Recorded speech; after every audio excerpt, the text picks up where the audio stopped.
MG and welcome to my channel, A Daily Dose of Mommy MG. Today is January 1st, 2026 and this is my very first vlog for this channel. Actually, this channel was created mga first week of December, but I decided to make the very first vlog this January.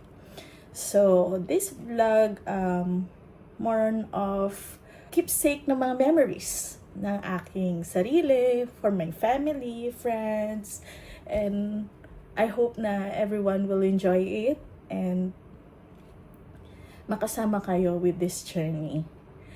And to give you a background, ako po ay isang mommy and I have a husband na makikita niyo sila dito sa aking vlog. And I'm so very excited to share our life with you all guys. And yeah, Happy New Year!